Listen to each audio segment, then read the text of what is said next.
آپ کو اس زمانے میں اور کیا کیا واقعات یاد ہیں؟ جمعیت میں آپ شامل ہوئے تھے تو کیا عملی طور پر بھی حصہ لیا؟ عملی حصہ بھی لیا تھا آپ نے؟ بس ایسا ہی وہاں سے تعلیم حاصل کی تھی اور میری ہمدردیاں رہیں ان کے ساتھ، یہ کوئی بات نہیں. میں نے مولانا کے لٹریچر کو پڑھا ہے اور میں سمجھتا ہوں کہ بلکہ ایک بہت بڑے مفکر نے کہا تھا کہ سید مودودی اس صدی کا سب سے بڑا پروز رائٹر ہے. بڑی بات ہے اور اس میں کوئی شک نہیں، کیونکہ ان کی جو تحریر ہے اس میں دو خوبیاں ہیں. ایک تو استدلال ہے، درست بات، لاجک ہے، بہت بڑے لاجیشن، اور دوسری یہ ہے اس میں سادگی ہے. سادگی ہے، یعنی اسے عام، اور جو انہوں نے قرآن کی تفسیر لکھی ہے، تفہیم القرآن، عوامی کا لفظ ہم نے بہت سنا ہے، لیکن یہ لفظ اگر فٹ بیٹھتا ہے تو ان کی تفسیر پر عوامی تفسیر ہے قرآن مجید کی، اور بڑی سائنٹیفک بھی تو کی، زبردست. آپ پڑھیں، اور جب بھی وہ پڑھیں تو شروع میں پہلے جو مولانا نے مقدمہ لکھا ہے وہ پڑھنے کی چیز ہے، بہت زبردست ہے. اور پہلا جملہ یہ ہے کہ یہ قرآن کا مقدمہ نہیں ہے، تفہیم القرآن کا ہے. بہت خوب. تو وہ مجھے یاد ہے. اور پھر میرے والد صاحب وہاں سے لاہور شفٹ ہو گئے. آپ کے اسکول جانے سے پہلے؟ نہیں، اسکول جاتا تھا. آپ اپنے علاقے میں دادا کا گھر تھا جہاں پر، وہاں آپ اسکول جاتے تھے؟ ہاں جی، میں 4-5 جماعتیں جو ہیں نا وہ دو نہ بہت ابتدائی زمانے گجرات میں کچی اور پکی جماعت؟ آپ کچی پکی، پھر لاہور آ گئے. اچھا. اور پھر میں نے، تو آپ کے اور بہن بھائی بھی تھے اس وقت جو آپ ساتھ جاتے تھے؟ ہاں، نہیں چھوٹے تھے. میرا چھوٹا بھائی، ہم 2 بھائی ہیں. اچھا. چھوٹا بھائی گجرات میں ہے اچھا. اور مجھ سے 18 سال چھوٹا. واہ. اور میری ایک بہن میری بہنیں ایک پنڈی میں ہی بیاہی گئی تھی ماموں کے گھر میں. وہی ماموں جن کا ذکر کیا ہے نا، جن کو گرین ہوگی، ان کے بیٹے سے، یونس صاحب سے شادی ہوئی تھی ان کی، اور ان کے بیٹے یہی ہیں. اور مجھے وہ زمانہ یاد ہے کہ جب پھر لاہور آ گئے تو وہاں تحریک آزادی بڑے زوروں پہ تھی. ہاں جی. تو اور وہ دیکھتے تھے، روز یہ ہوتا تھا کہ سکھ آ رہے ہیں حملہ کرنے کے لیے، اور پھر میں دیکھتا کہیں دھواں اٹھ رہا ہے، کہیں خون بہہ رہا ہے، اور وہ فسادات ہو رہے ہیں، اور وہ فسادات میں نے دیکھے ہیں. مجھے اب بھی یاد ہے میرے محلے میں نام کے بازار میں ایک ہندو موچی تھا، بلونت، اور اس کی طبیعت بڑی مزاحیہ تھی. وہ اجے تک مجھے یاد ہے. ہاں. اور پھر میں داخل ہو گیا 5ویں جماعت میں وطن ہائی اسکول لاہور. اچھا. لاہور میں وطن ہائی اسکول اب بھی ہوگا میرا خیال ہے. تو وہاں میں جاتا تھا، وہاں سے چلتا تھا پیدل وطن پورے سے مصری شاہ سے کوتوالی، یکی دروازہ، آگے وہ پرانے کپڑوں کا بازار، لنڈا بازار، اس سے بعد وہ میں رام گلی ہندوؤں کی. اور مجھے یاد ہے کہ ایک ہندنی نے اوپر سے مجھے اینٹ ماری تھی. اچھا. وہ فسادات تھے نا ایک دوسرے سے، تو میں آپ ان کے محلے سے گزر رہا تھا، رام گلی سے، تو وہ میں بچ گیا، ورنہ وہ بڑی فیٹل. اور پھر وہاں سے میں وطن ہائی اسکول جاتا تھا.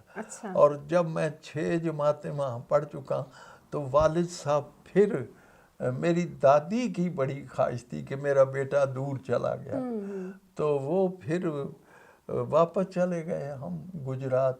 اور وہاں جا کے میں پبلک ہائی اسکول، وہاں میں نے داخلہ لیا، اور جب آپ اپنے گجرات میں پہلے رہتے تھے، لاہور جانے سے پہلے جب آپ چھوٹے سے تھے تو بھٹیاں تھیں جہاں دانے بھنوانے جاتے تھے اور کھیت کھلیان سب کچھ تھا، جنگل؟ کیونکہ میں کچھ عرصہ پڑھاتا رہا ہوں ایک قصبے میں، کنجا میں، بتایا تھا آپ کو، تو وہاں یہ سب کچھ تھا جی۔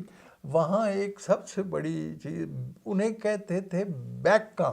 اچھا، بیکا وہ یہ ہوتا تھا کہ گرمیوں کی راتوں میں خطرہ ہوتا تھا کہ کوئی جانوروں کو چوری کر کے نہ لے جائے، تو وہ لہذا سوتے نہیں تھے، اچھا، وہ نگرانی کرتے، چار پائیوں پہ بیٹھے رہتے تھے، جانور مویشی ساتھ ہوتے تھے، اور ساری رات وہ گپے مارتے تھے اور حقہ پیتے تھے۔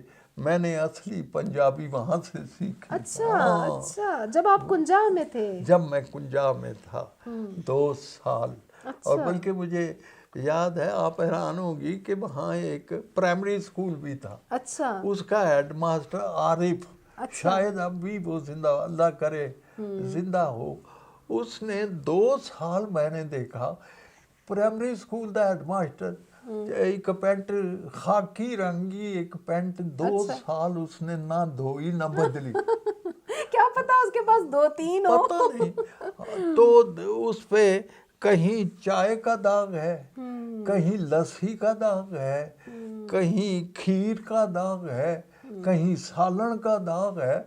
2 سال اس نے وہ پینٹ نہیں بدلی۔ ایک دن ہم نے کہا،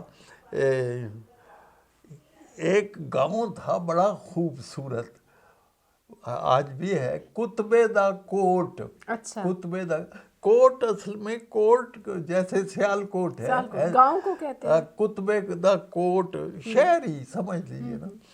تو وہ کہنے لگے وہ دیکھنے جانا ہے، تو وہ عارف بھی ہیڈ ماسٹر، وہ پینٹ والا، تو وہ دیکھنے گئے، تو پہلا زندگی میں مائیا میں نے وہاں لکھا، شیشی وچ سینٹ مائیا، شیشی وچ مائیا، کتبے دے کوٹ نالوں چنگی عارفے دی پینٹ مائیا۔ بہت اچھا لکھا، بہت اچھا۔ کتبے دے کوٹ نالوں چنگی عارفے دی پینٹ مائیا۔ تو اس طرح کی، تو وہ جو گاؤں میں رات بھر مویشیوں کے لیے جاگتے تھے، اسے کہتے تھے بیکنا، بیکا، بیکا میں نے بیٹھنا، اچھا بیکا رات کا بیٹھنا، مویشیوں کی حفاظت۔ تو میں نے وہ بیکیں بھی اٹینڈ کی ہیں۔ تو وہاں کیا باتیں کرتے تھے وہ سارے بیٹھ کے؟ ادھر کی کوئی مائے پڑھ رہا ہے، کوئی ہیر پڑھ رہا ہے، کوئی شاعری پڑھ رہا ہے، اور کوئی ویسے ہی جھگڑے ہو رہے ہیں، اختلافات کوئی، تو اس طرح کی وہ خالص پنجابی وہاں سے میں نے سیکھی۔ مجھے یاد ہے میں ایک دفعہ جا رہا تھا، اس زمانے میں میں سگریٹ پیتا تھا۔ اچھا، تو یہ بھی بڑا عجیب واقعہ ہے کہ یہ جو شعر کی محویت ہوتی ہے، یہ کتنا تو میں نے سگریٹ میں بس کا انتظار کر رہا تھا وہاں کنجا جانے کے لیے، تو میں نے سگریٹ سلگانا چاہا، تو میرے ہونٹ جل گئے، کیونکہ سگریٹ ہونٹوں میں تھا ہی نہیں۔ اچھا، اتنی محویت تھی آپ کو؟ اتنی محویت کہ مجھے بالکل پتہ نہیں، میں نے تیلی جلائی اور پتہ چلا میں تو ہونٹ جل گئے ہیں، سگریٹ تھا ہی نہیں، اور وہ شعر جو اس وقت کہہ رہا تھا وہ مجھے یاد ہے۔ اچھا، کیا کہہ رہے تھے؟ اور وہ تھا، آپ للہ نامالود نہ کیجے آنکھیں، آپ للہ نامالود نہ کیجے آنکھیں، اشک بہ نکلے تو رخسار جھلس جائیں گے۔ یعنی یہ شعر میں آیا کسی کے رخسار کے اپنے آپ ہونٹ جانے، آپ للہ، دیکھو شعر یاد ہے، نامالود نہ کیجے آنکھیں، اشک بہ نکلے تو رخسار جھلس جائیں گے۔ اور آپ اندازہ کریں، میری جو سب سے بڑی مشہور نظم ہے وہ امبڑی، وہ واقعہ کنجا میں ہی ہوا تھا. اچھا. وہ لڑکے اب بھی مجھے یاد ہیں, ان کے چہرے یاد ہیں. ایک اکرم تھا, ایک بشیر تھا. اور پھر اصل میں نے کیوں اسکول میں پڑھایا؟ اسکول میں اس لیے پڑھایا کہ میرے پاس وسائل نہیں تھے کہ میں ایم.اے جوائن کرتا. تو لہٰذا میرے حالات ایسے تھے جنہوں نے مجبور کیا. اس زمانے میں میری تنخواہ ہوتی تھی 100 روپیہ. اچھا. اور جب سال گزرا تو ترقی ہو گئی تو 5 روپے اضافہ ہو گیا. کیا بات. 105 روپے. اور وہاں سے اس وقت حالات ایسے تھے کہ 6 پیسے کا انڈا ملتا تھا. اچھا. ہاں جی. 100 روپے تو کافی ہو جاتے ہوں گے. پڑھو 100 روپے بہت بڑے ہوتے تھے. آپ اندازہ کریں, میں نے 10 من چاول منجی دھان خریدی 70 روپے کی. واہ. 10 من. اور وہاں جہاں میں رہتا تھا ہاسٹل میں, اس کے اوپر چھت پر اسے خشک کیا تھا, دھوپ دکھائی تھی. اچھا. تو وہ باتیں اب تک کیوں جی کافی